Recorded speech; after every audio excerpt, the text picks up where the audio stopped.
Hey everyone, so this is Chicago Fire Season 6 episodes 10 and 11, Slam Again and Laws of the Jungle. Um, Trying to remember what happened on Slam Again. Can't remember that much. Oh yeah, okay, so basically, Gabby is still looking for Brea, and,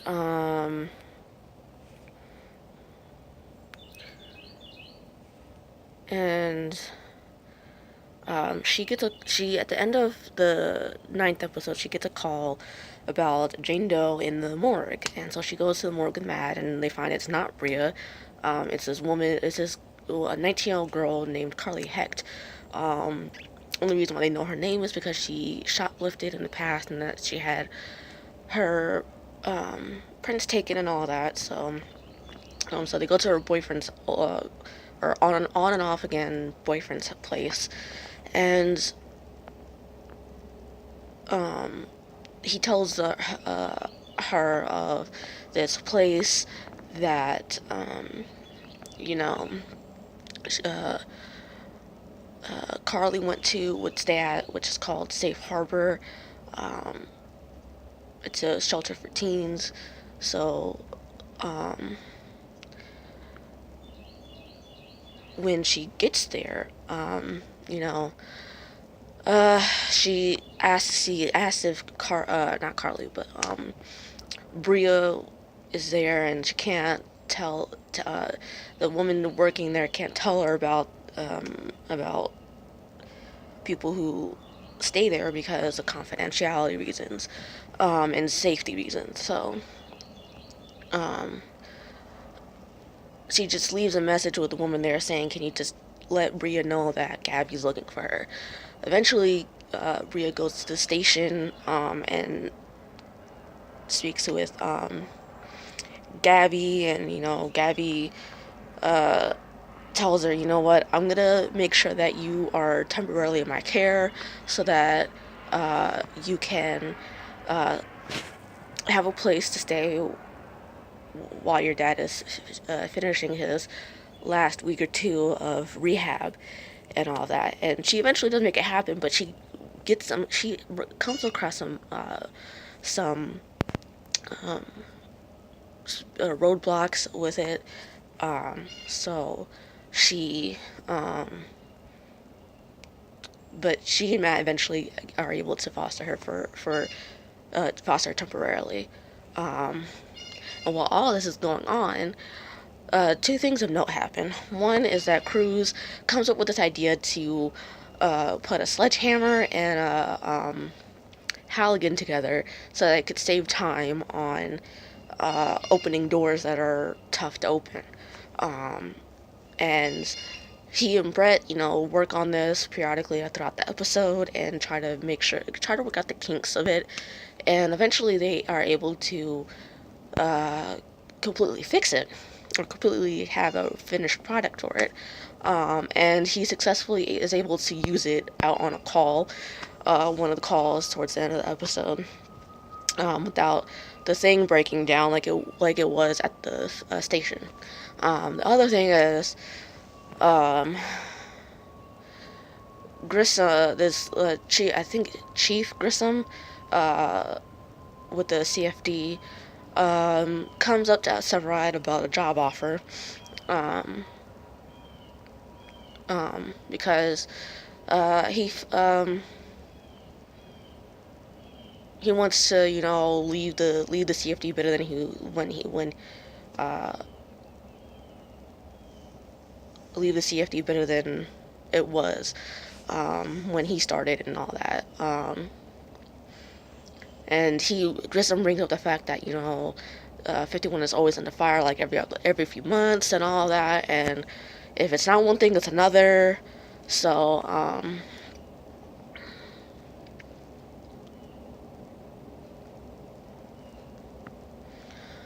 but Severide doesn't bite. he doesn't bite it bad at the chance.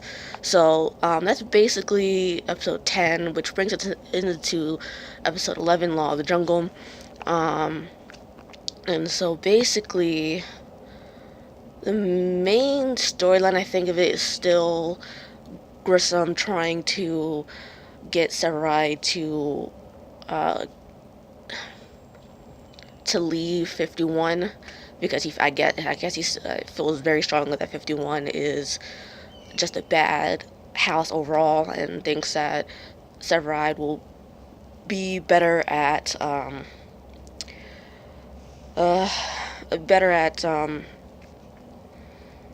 somewhere, just basically anywhere else. Another kind of main storyline with this is that when 51 gets called to an auto accident, Matt Severide differ on what they should do to get the deputy that is transporting a prisoner out of the van. So yeah, like they differ on that, and at first it goes Matt's suggestion, and then when the prisoner starts kicking the back of the driver's seat with the driver still in it, has to go with Severide's suggestion. So this kind of backs up Grissom's whole spiel,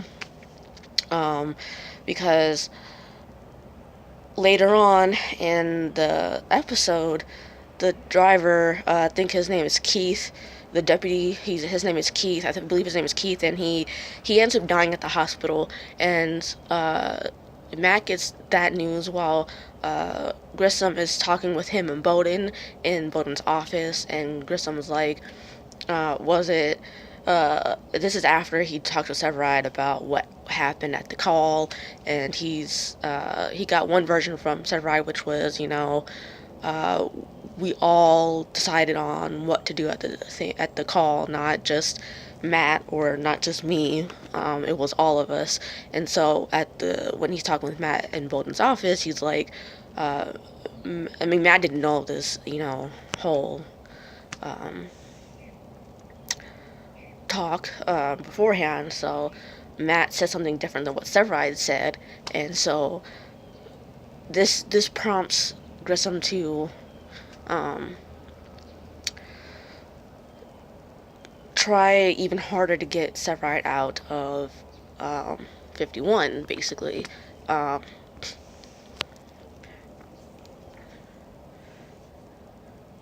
And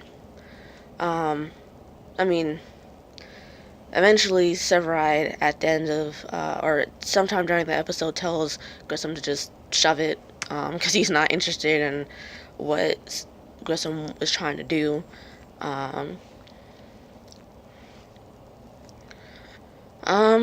So let's see. A little storyline in this is that Herman brings Annabelle, his 8-year-old daughter, to the station one day. It was like it spans like 2 days or 2 or 3 days or something like that. So he brings her to the station for bring her daughter to work day, and he doesn't really show her much of this firehouse. He just lets her watch TV, or do whatever besides just showing her everything. Because technically, what you're supposed to do is show your child what you really do, and he doesn't do that. So while Annabelle's there, Trudy comes over to Malch, and they're talking, and then Annabelle sees Trudy and is like, are you a cop? He's like, of course, I'm a sergeant. So eventually, like the next day after the day after it's bring your daughter to work day, Trudy brings Annabelle dressed up as a mini cop and serves Herman with a fake warning ticket for not notifying Annabelle's school about the whole take your daughter to work day thing.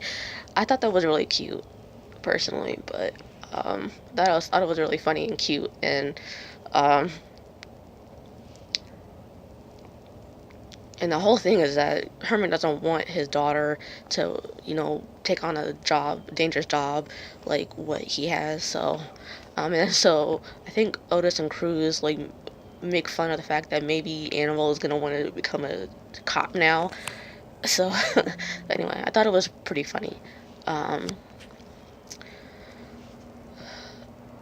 so anyway,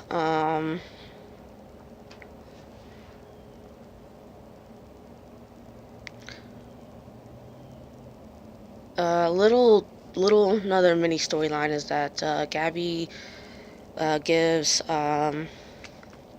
Brett the 2 passes for the spa, since her and Matt can't go now, and in a roundabout way ends up taking Cruz along, and then Cruz ends up backing out at the last second because Otis warns him not to, and while she's at the spa, finds out that Mouch is taking Cruz's place. So, so yeah, I don't know. I mean, didn't they used to date like once before, like when she first came to the station? I think so. I don't remember, but cause it was a while ago. But then I watched that or saw that, or so I don't really remember if they dated. But I mean,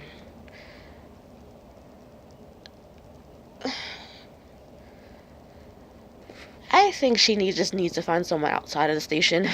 I think she just needs to find someone outside of the whole workplace, and just I really do, and not someone that's in law enforcement either, like Antonio. Just someone else, please. Just someone else, please. I don't. I just. It's getting too weird and awkward, and it's just like, come on, stop. So anyway, the last scenes of the episode are 51 going on a call to an industrial accident, and during it, Zach goes to shut off the valve that controls, I think one of the gases, because there's like 2 gases, one of them chlorine and then something else. So he goes to shut off one of the valves, and in doing so, there's a powerful spray of gas, hot gas, that punctures his mask, his O2 mask, and he ends up breathing in some toxic gas, I suppose, and eventually Zach is taken out by Cruz to get medical attention, and then Matt and Stella try to get a woman out, and when Severide goes up to turn off the valve for the chlorine, Matt leaves Stella to take the woman out so he can help Severide. So eventually they are able to shut off the chlorine to let everyone get the other employees out of the warehouse, or whatever it is, whatever building it is, and the only way that Matt can see to get out of the building, because it's like a maze in there, is to jump off the roof and into the water that's nearby. So that's what they do, but it doesn't. It stops where it goes black when you see them in midair off of the roof, and so that's why. Just why. Anyway, so that was actually pretty good. I wasn't expecting them to do that. And come to find out that Chicago Fire isn't coming back on until March 1st. So that is a little less than a month away. So it's like maybe 3 weeks, or 2.5 weeks left. Or no, 3.5 weeks left, I think. And in the trailer for the episode for that night, Severide is, they find Matt and Severide, but Severide isn't breathing. So we'll see what happens. Hopefully, I don't think they're gonna kill him off, but they might put him in a coma for a little bit. That's one of my predictions. Um, and I think because Severide is gonna be in a coma or possibly even near death, Stella's gonna break up with Zach and try to pursue something with Severide. Possibly, who knows? But that's just me.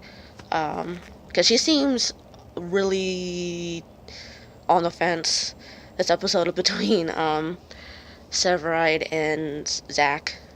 So I think that's him being unconscious and in a coma or something is gonna cause her to break up with Zach. So, and that's really all I have for this episode, and I will see you guys when that comes back on.